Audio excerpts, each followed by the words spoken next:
Olá, olá, pessoal, boa noite, sejam todos bem-vindos nessa terça-feira maravilhosa, de muito calor aqui em São Paulo, em Poá, com certeza em Brasília, e hoje nós temos a honra de receber o deputado federal Gustavo Gayer, aqui na TVD Parabólica Digital 581 para todo o Brasil, e em especial no Paraná, Ivaiporã 14.1, Pato Branco 44.1 e Guarapuava 19.1 e, claro, no canal do nosso mestre querido Silvio Navarro.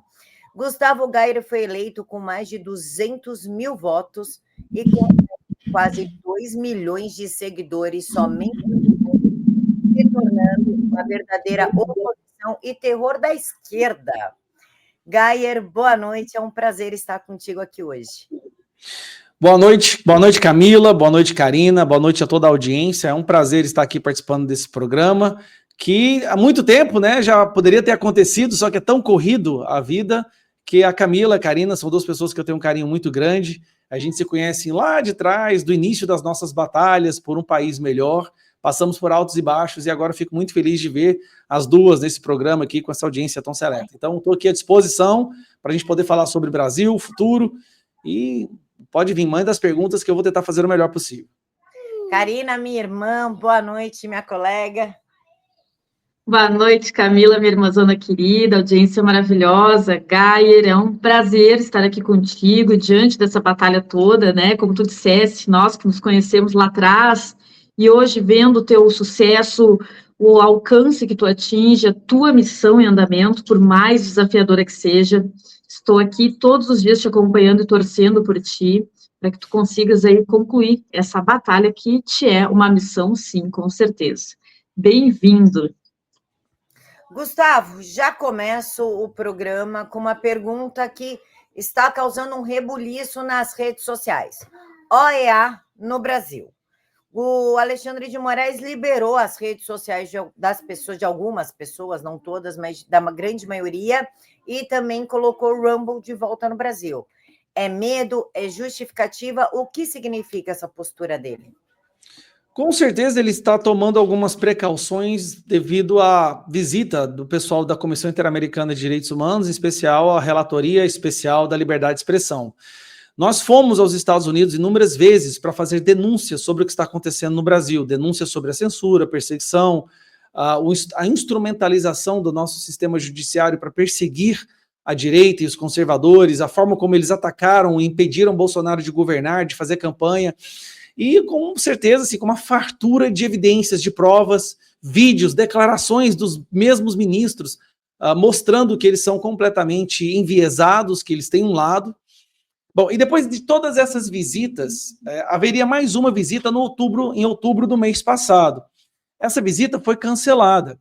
O que aconteceu? O governo brasileiro começou a perceber que todos os meses, ou periodicamente, ia um grupo de deputados, ou até mesmo pessoas comuns, lá nos Estados Unidos, na OEA, para denunciar o que estava acontecendo aqui. Isso começou a deixar o governo preocupado, assim como a Suprema Corte. Então, eles tiveram uma ideia. Se eles convidam a OEA para vir ao Brasil, a OEA teria que suspender a última audiência, que seria no outubro do ano passado, e eles poderiam aqui dar a versão dos fatos deles. O que eles tentaram fazer? Olha, só eles estão indo lá fazendo denúncias contra nós. Vamos chamar esse pessoal para cá para a gente poder contar o nosso lado da história. Só que o que eles não contavam é que, ao vir para cá, eles abriram as portas da OEA, porque é o seguinte, o pessoal da OEA, eles não vão em um país a não ser que eles sejam convidados pelo Estado, tá? É uma regra dentro da organização. Até para que eles não sofram violência, ataques, perseguição, então eles só entram numa fronteira se eles são convidados pelo Estado. O Lula, na sua grande inteligência, o seu governo convidou a OEA para cá para contar para eles a versão deles. Passar aquele melzinho, né? Contar aquela narrativa de salvadores da democracia. Só que ao convidar a OEA, abriu espaço para que a OEA escute outras pessoas. Então, quando a OEA vai em um país, ela vai sempre escutar os dois lados. Isso, inclusive, é uma conversa que eu acabei de ter agora com o assessor do Pedro Baca, que é o relator da liberdade de expressão. Então, eles vieram para cá. O primeiro dia, que é a segunda-feira, hoje, foi dedicado a ouvir o governo, ou seja, o Estado, o censor, né, o opressor.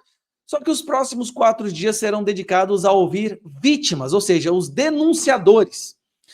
Se antes era difícil fazer a denúncia, porque nós tínhamos que nos deslocar até os Estados Unidos, até Washington, para fazer as denúncias, agora eles vão escutar centenas de pessoas e suas denúncias. Advogados, senadores, deputados federais, pessoas em geral, empresas, CNPJs, líderes religiosos, comediantes, músicos, pessoas que vão lá contar como elas foram censuradas e o que está acontecendo no Brasil. Então, eu acho que foi uma jogada do governo para tentar apaziguar a situação com a OEA, principalmente agora que o Donald Trump assumiu o governo, né?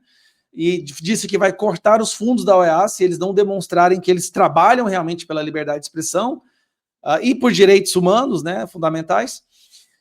Só que agora eles vão ouvir muita história absurda. E aí eu vejo que o Alexandre de Moraes percebeu que foi um golpe, foi uma jogada errada e começou a tentar amenizar a situação, devolvendo algumas contas. Só que, na minha opinião, ele só se incriminou mais ainda.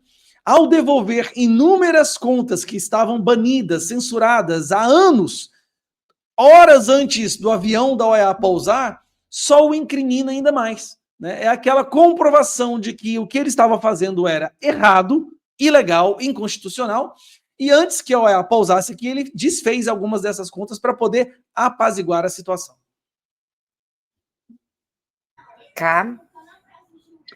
Perfeito, Gaira. A gente está diante de um cenário caótico, né, em que todo mundo, em algum grau, aqui já foi detonado, seja nas redes, seja por busca e apreensão, posto inquérito, enfim, uma série de situações que mancham a história.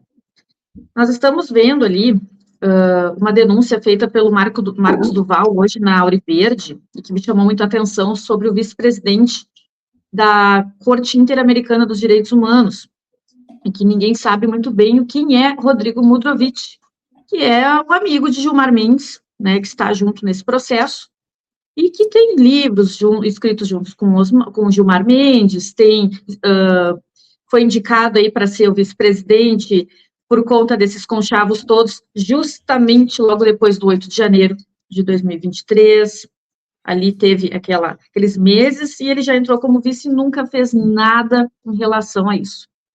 Muitas pessoas na rede social, Gaia, audiência, Camila, estão confiantes nessa situação toda. Será que dá para confiar? Bom, como eu disse, né, eu estou em contato já há algum tempo com assessores diretos do Pedro Baca. A gente acabou criando uma amizade. E o que eles me contam é que o Pedro Baca é um cara de centro. Ele não é esquerdista, ele não é de direita, ele é uma pessoa ponderada, de centro, e que busca a verdade para entender o que está acontecendo nos países que há denúncias. E aí, se você for olhar o perfil dele no Twitter, X, algumas audiências que ele fez em alguns países, onde ele denuncia, por exemplo, governos de esquerda que censuram os seus jornalistas. Ele denuncia o governo da Colômbia, ele denuncia a Venezuela, ele denuncia vários países, a Nicarágua, ele denuncia países de esquerda que estão censurando pessoas e jornalistas. Isso, bom, foi bom ver isso, né? Nos mostra que há a possibilidade deles realmente estar aqui vindo ao Brasil para buscar a verdade. Em relação a esse advogado que faz parte da Comissão Interamericana de Direitos Humanos, ele não está dentro da relatoria da liberdade de expressão, então ele não tem palavra, ele não tem influência dentro dessa relatoria. Ele está em uma outra área da Comissão Interamericana de Direitos Humanos, ele foi inclusive indicado pelo Bolsonaro. Eu falei com o Bolsonaro sobre isso recentemente, ele disse que não lembra quem indicou o nome dele, mas deram uma lista tríplice e ele na lista tríplice era o que parecia ser o menos pior. Então lá ele está. Nós não podemos saber se ele está lá realmente para pautar as vontades de Gilmar Mendes ou não, não tem como, isso fica no âmbito da especulação, mas eu acredito que vindo ao Brasil e escutando todas as pessoas e as histórias que o Pedro Vaca vai escutar, eu acredito sim que vai sair um relatório mostrando que o Brasil já não tem mais liberdade de expressão. E nós vamos trabalhar nesse sentido, né? Pode ser difícil, mas nós vamos fazer as nossas vozes serem ouvidas, faremos mais viagens para a Comissão Interamericana, se for necessário, se novos fatos acontecerem. E eu acredito que o fato deles estarem vindo aqui, e o Alexandre de Moraes já de imediato ter liberado algumas contas, é uma clara sinalização de que talvez não vai ter mais aquela sanha de censura que nós estávamos vivendo ao longo dos últimos 5 anos, né? 6, desde 2019. Pode ser que a temperatura baixe um pouco, e só da temperatura baixar já abre um caminho para que enquanto oposição, possamos trabalhar com muito mais afinco. Gayer, tu postou no teu canal um vídeo falando a esquerda cria estratégias para barrar a anistia do 8 de janeiro. Que estratégia? Bom, eles criaram uma petição online, né, para tentar passar aquela ideia de que a maioria da população é contra a anistia do 8 de janeiro. Então, eles criaram uma petição para o arquivamento dessa anistia, né, do projeto da anistia, para pressionar o Hugo Mota a arquivar a anistia. Lembrando, desde que o Hugo Mota assumiu, ele tem demonstrado claro interesse de que a anistia seja pautada. É um assunto que deve ser debatido, afinal de contas, ele está dominando o debate político hoje. Não há nada mais certo do que colocar em pauta e debater, e que todos possam falar e analisar e ver os casos dos condenados, se as penas foram realmente condizentes com os supostos crimes que eles cometeram. E aí, a gente está percebendo o que está acontecendo é o seguinte: a imprensa está batendo e pressionando o Hugo Mota diariamente para que essa anistia não seja pautada. Depois vem a esquerda criando uma petição online para dar aquela sensação de que a maioria da população é contra a anistia. Aí vai também o pessoal da esquerda fabricar aquelas pesquisas dizendo que a população é a favor da punição de quem participou do 8 de janeiro, só que eles não levam em consideração qual punição, a gravidade, quanto tempo de pena, eles não falam isso. Se a gente não reagir, se a gente não mostrar o nosso lado e mostrar que a maioria é contra isso, há uma possibilidade da pressão do Hugo Mota acabar cedendo à pressão. Ainda mais que ele acabou de assumir, está vindo muita pressão da Suprema Corte em cima dele também. Então eu criei uma petição, vou começar a coletar assinaturas agora, para a gente poder, em primeiro momento, superar as assinaturas do PT. Eles têm, nesse momento, 73.633 assinaturas, da última vez que eu olhei. Então a minha intenção é que a gente chegue a 100 mil assinaturas o mais rápido possível e continuar crescendo, até 1 milhão de assinaturas, para que o Hugo perceba que é algo que a população quer que aconteça. Excelente, Gayer. Gayer, boa, a Karina está terminando de ajustar. Terminou, Cá? Ajustou o microfone? Então vai, pode perguntar. É tua vez. Gayer, nós estamos aí, então, numa expectativa para o dia 16 de março, né, onde várias capitais interiores estão organizando as suas marchas. Será como foi o 7 de setembro de 2021? Isso é difícil dizer, né? Nós estamos aí há mais de um mês dessa manifestação, a gente tem que ver se a temperatura vai aumentar ou diminuir.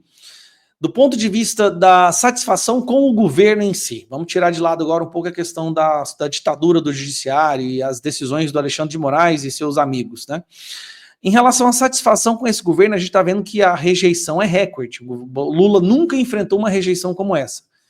E ele continua cometendo um deslize após o outro, mesmo com o novo ministro da Comunicação, Sidônio.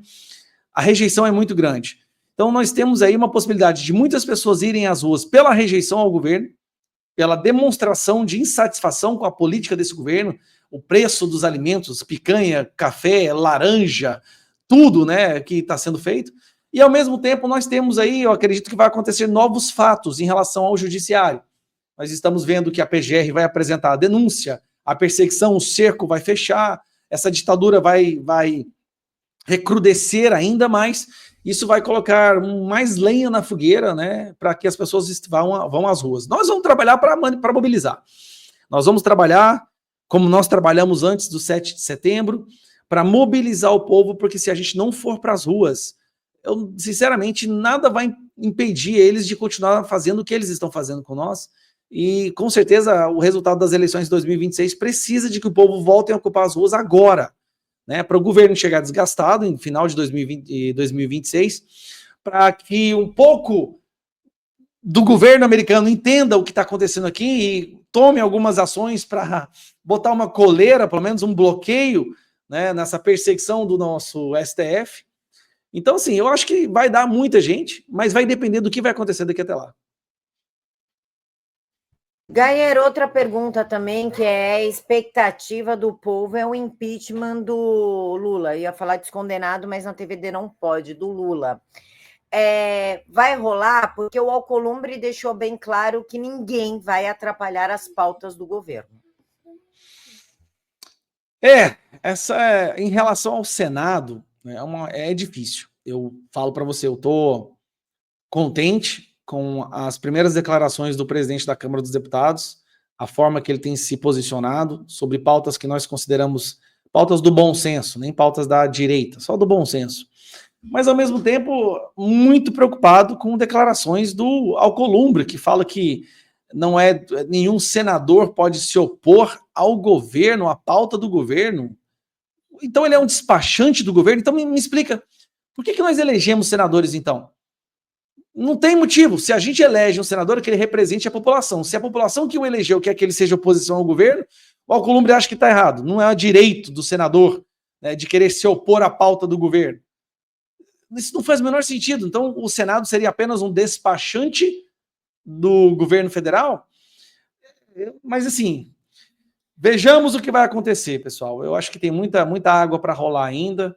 Eu acredito que o Alcolumbre vai se preocupar. O Alcolumbre está indo para a reeleição. Ele vai buscar a reeleição agora, em 2026. O governo vai se desgastar. O centro vai cada vez mais abandonar esse governo. A gente está vendo já Kassab, Paulinho da Força, Marcos Pereira. Acho que foram 4 presidentes de partidos, né? Que já. Até o Felipe Neto pulou do barco, né? Um cara que dedicou sua vida ali para eleger o Lula. Eu acredito que essa onda do afastamento vai chegar até o Alcolumbre também. Excelente, Gayer. Excelente mesmo, Gayer. Estava vendo uma matéria aqui sobre que o STF negou um recurso e te mantém réu por calúnia e difamação. O que vem da STF a gente já fica, né? Como é que está esse caso aí com relação ao Wanderson Cardoso e ao Jorge Cajuru sobre um vídeo que tu postasse em 2023? O Vanderlan Cardoso e o Cajuru? Vanderlan Cardoso, um senador de Goiás, que se elegeu se posando de direita, usando os evangélicos para chegar no Senado, e quando chega lá, vota com Lula, vota para colocar o Pacheco na presidência, mesmo ele tendo amigos dele sendo presos nessa ditadura, e eu fiz uma reunião com ele, onde eu expliquei para ele o quão prejudicial, quão danoso isso seria, mesmo assim ele votou no Pacheco. Aí eu fiz um vídeo falando que ele é um traidor, que ele traiu o seu eleitorado, inclusive eu que tinha votado nele, e aí ele me denunciou para Alexandre de Moraes, pediu para eu ser preso, alegando que eu estava tentando abolir o Estado democrático por meio de violência, porque eu gravei um vídeo falando que eu estava descontente com o voto dele no Rodrigo Pacheco. Agora o Cajuru, sinceramente, o Cajuru ele é uma caricatura, ninguém leva ele a sério, nem aqui em Goiás, nem em Brasília. Ele foi um grande erro. A maior vergonha do povo goiano é de nós termos eleito o Cajuru. O Cajuru foi eleito lá em 2016, quando ele se colocava também mais um cara de direita, que queria botar ordem no STF. O principal discurso dele era botar ordem no STF, era a corrupção do Gilmar Mendes, e agora é o maior defensor do STF que já se viu. Não vou nem perder tempo com esses dois sem vergonha. Gayer, eu gostaria que tu comentasse uma frase. A frase é: se tá caro, não compra. Isso aí é mais uma pérola da brilhante mente, né, do nosso representante executivo federal. Se tá caro, não compre. Vocês estão reparando que estão vindo uma sequência de falas desastrosas, de decisões desastrosas, que se você para analisar, demonstra um governo desesperado, desnorteado, não faz a menor ideia do que está acontecendo, nem como reverter o processo de degradação no país. Primeiro vem a questão de taxar as pessoas através do monitoramento do PIX, Depois fala ignorar a data de validade dos alimentos, porque isso faria com que os alimentos ficariam mais baratos. Depois fala em fazer intervenção direta no preço dos alimentos. Depois fala se a laranja está ruim, come outra coisa. Se a alface está ruim, come chicória. E aí, para terminar, ele fala essa fabulosa frase: se está caro, compre outra coisa. Aí eu fico pensando assim, para um presidente chegar no ponto de falar uma besteira dessa, realmente eles não têm mais solução para o problema. Né? Agora eles querem culpar o povo. Sempre para o Lula, nunca é culpa deles. Nada que acontece é culpa deles. É culpa do mercado, o campo, é culpa do Bolsonaro, é culpa das fake news. E agora, na questão do preço dos alimentos, que está disparado, a culpa é do povo. Porque se está caro e o povo compra, fica mais caro ainda. Então, ó povo, vocês me elegeram, mas eu estou aqui para falar que se vocês querem alimentos baratos, vocês têm que fazer isso, eu não. Tá? Eu estou aqui só para pagar a viagem da Janja, eu estou aqui para comprar cortina, para comprar gravata de R$ 1.600 e viajar pelo mundo nos melhores e mais caros hotéis, tá bom? Assim, eu estou achando que o Lula não precisa nem de oposição daqui a uns meses. Do jeito que ele está indo, ele mesmo vai se destruir. E a gente está vendo petistas revoltados com o Lula. Deputados do PT estão revoltados com o Lula e falaram que querem formar um grupo de apoio. O que é esse grupo de apoio? Um grupo de deputados e senadores do PT que andem com o Lula o tempo inteiro e ajudem ele a tomar decisões. Ou seja, Lula não poderá tomar decisão sozinho mais, nem falar nada. É apenas esse grupo que vai decidir quais serão as decisões do governo federal. Isso, para mim, o Lula virou o Biden. Né? Ele virou o Joe Biden. Ele tem que ter sempre alguém falando por ele, carregando, levando para lá e para cá, porque se deixar ele sozinho um minuto, ele vai falar besteira. Se deixar ele sozinho um minuto, ele vai para o meio do mato, né? Que nem o Biden. Entra na Amazônia e vai embora ali. Não, ele provavelmente entra no boteco para tomar cachaça. Boa. Ai, Gaia. E sobre as expectativas? Tem muita gente já levantando o teu nome nas redes, nos comentários para Senado. O que tu tá achando desse meio político, né, Gaia? Fala pra gente um pouquinho esses bastidores na tua vida.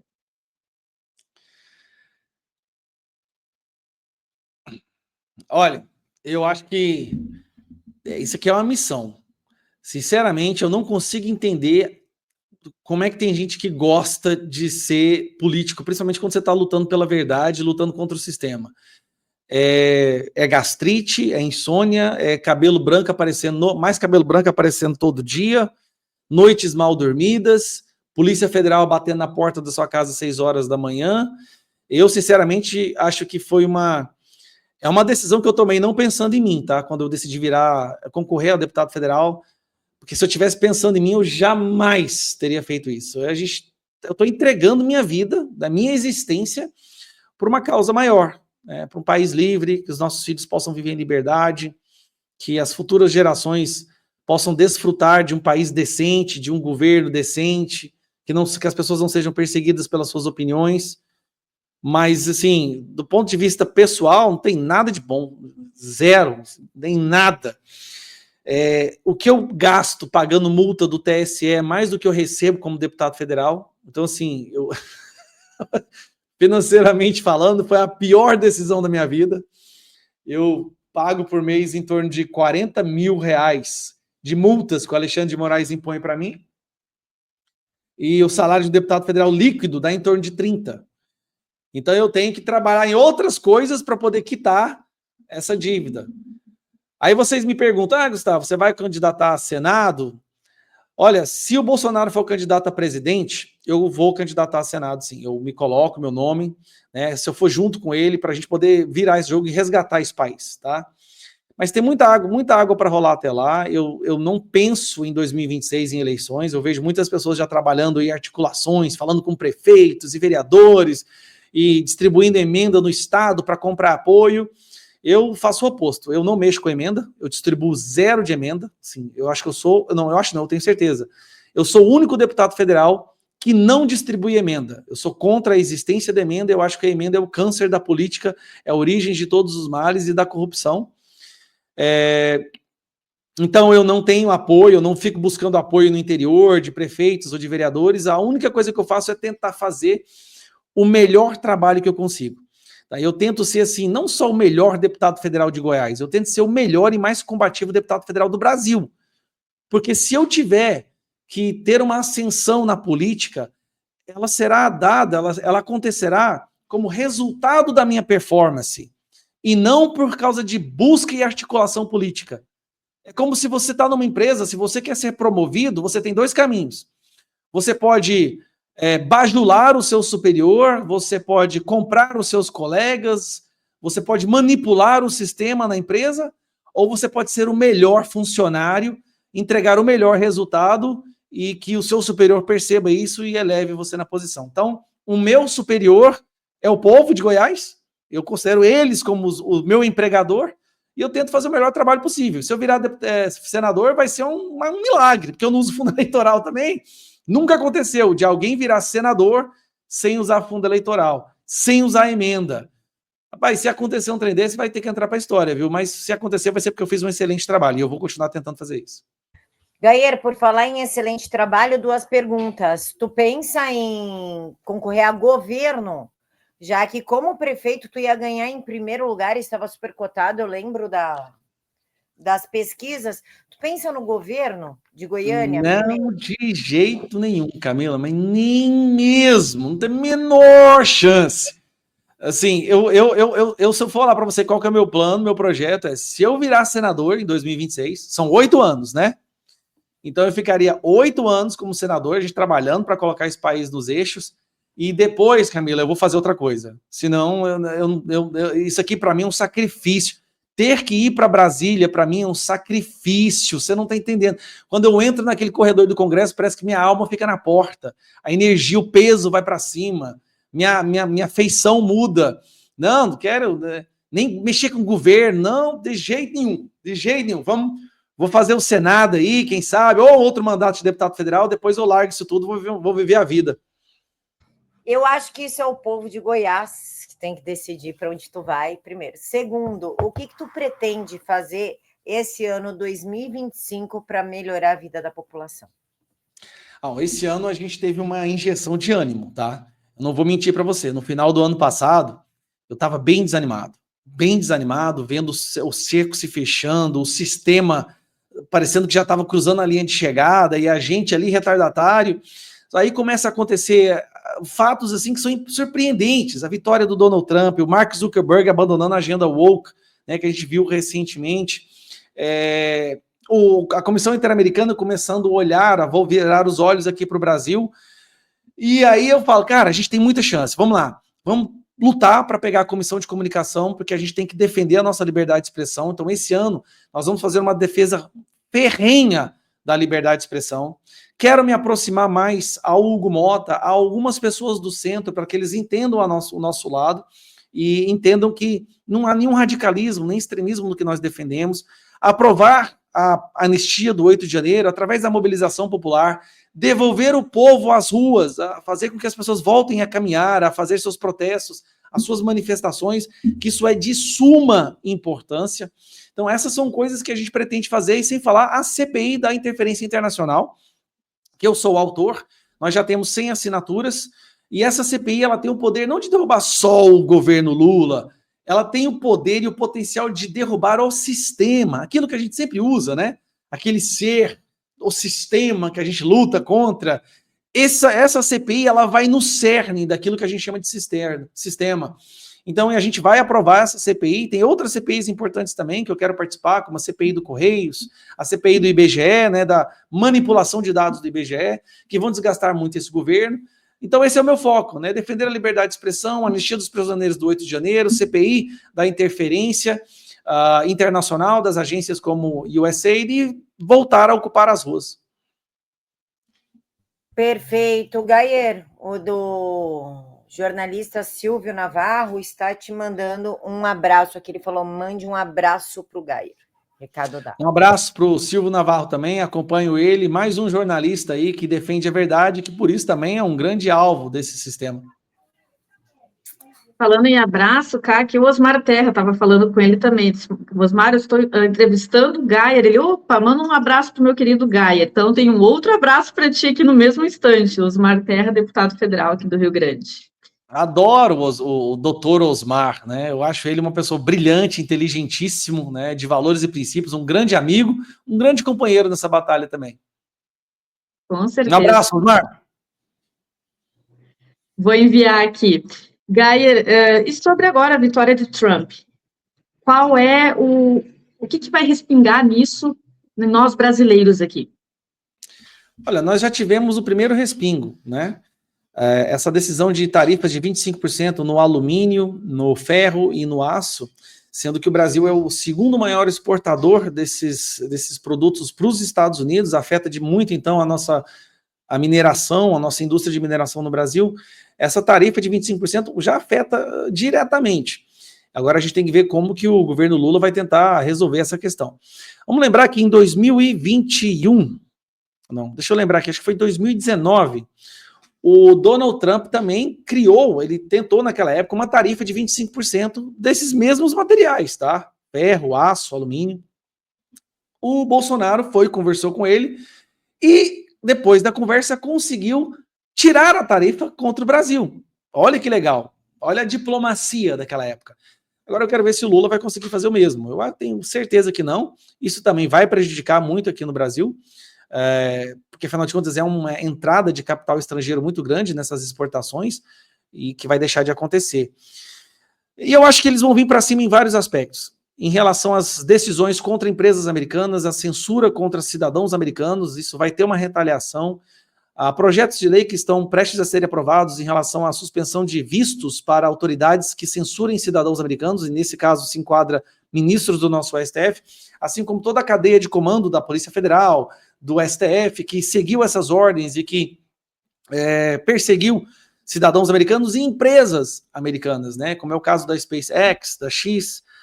Então eu acho que vai vir muita coisa por aí, sem falar nos documentos, né, que estão sendo liberados gradativamente do caso do escândalo da USAID, do Departamento de Estado, do Endowment for Democracy, que mostra, sem sombra de dúvidas, uma interferência direta no debate político no Brasil, na elaboração de leis, na censura e na forma que o TSE lidou com as eleições no período eleitoral de 2022. E quando a gente tiver em mãos esses documentos, que nós vamos buscar através da CPI, isso vai mudar muita coisa no cenário político do nosso país. Gayer, agora a gente vai fazer uma lista, a gente nem volta para a tela nessa hora, que é o fim da entrevista.